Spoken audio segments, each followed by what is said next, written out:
So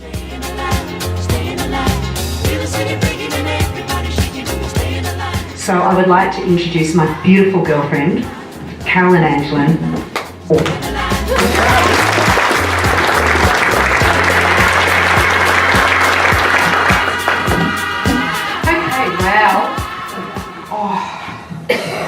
Put that there.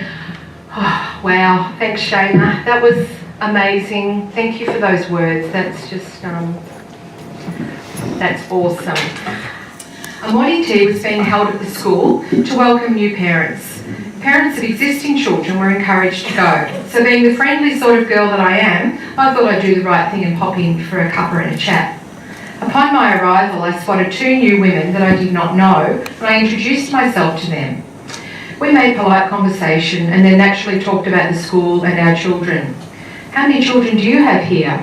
I was asked. I was reluctant to tell them I have triplets, as I know all the questions that will follow, and I wasn't really in the mood for the whole spiel. Before I could answer, another mum that knows me butted in with, "She's got triplets."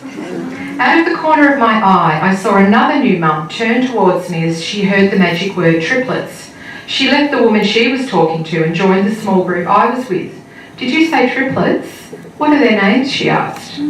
From the tone of her voice, I knew instinctively that this question was more than just curiosity.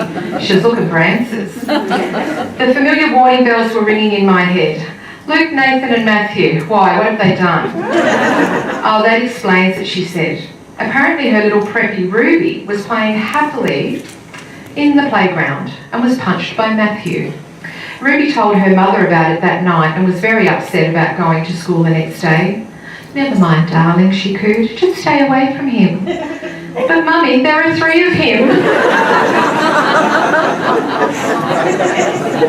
I know how Ruby feels. I'm so proud to be here today to share my book with you. It's taken me about 4 or 5 years of blood, sweat and tears to get to this point today.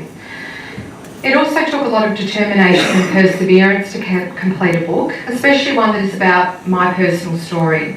It's also terrifying and exciting, but it's been well worth the effort and it's extremely satisfying.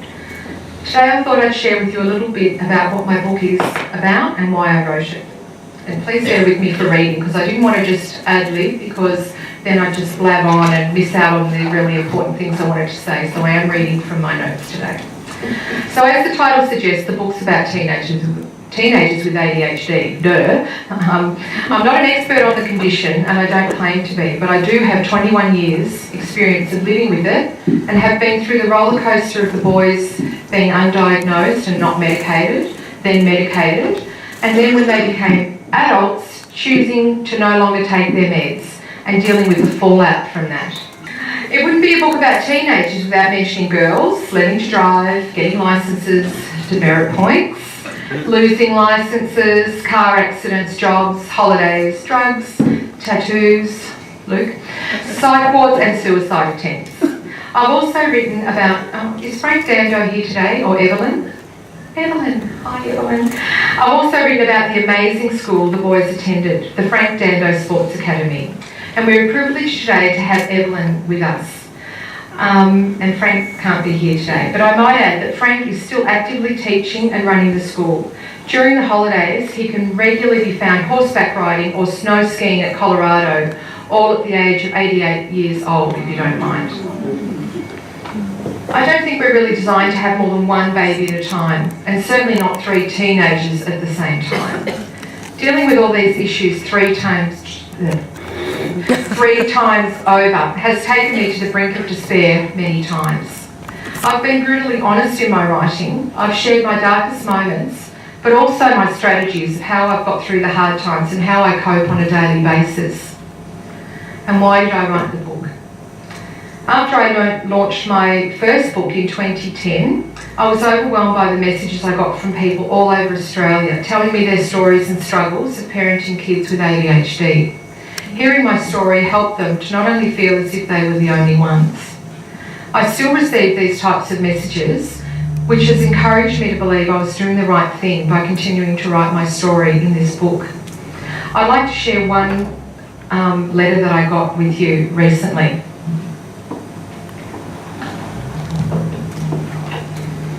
This is in July, just this year, gone, July.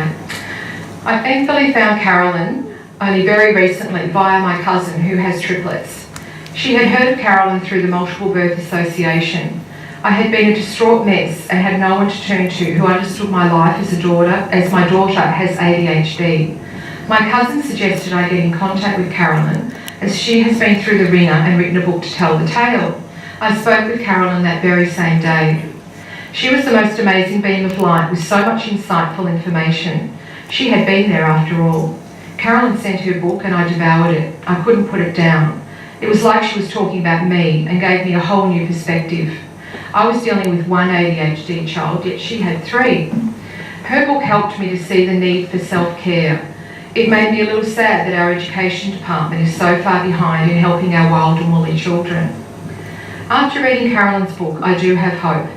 It made me laugh so hard I snorted, and I had a little bit of a cry because I know where she's been.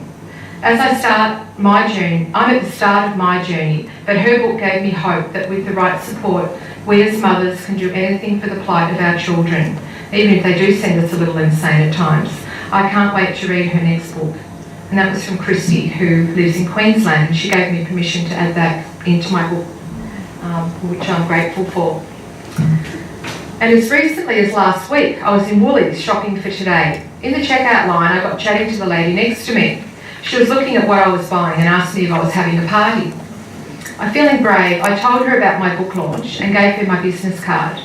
She took one look at my card and told me her 10-year-old son has ADHD.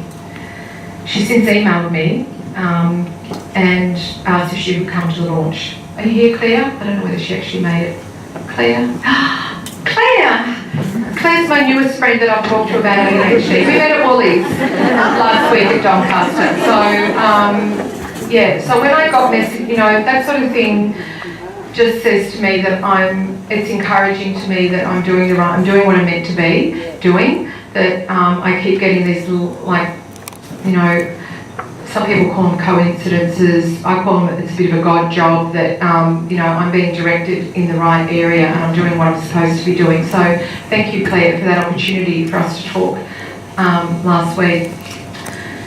I want to share my story as a message of hope for others who are still struggling, that they're not alone. I want to keep raising awareness about ADHD, that it is a real condition and it's not just about too much sugar or bad parenting.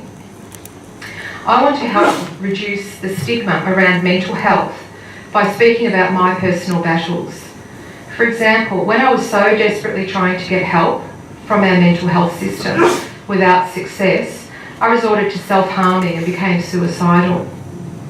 I don't share this lightly, but I feel it's important to have the courage to talk about these topics and in doing so play my part in shining a light on mental health problems, thus reducing the fear, the guilt, the shame and embarrassment of suffering poor mental health.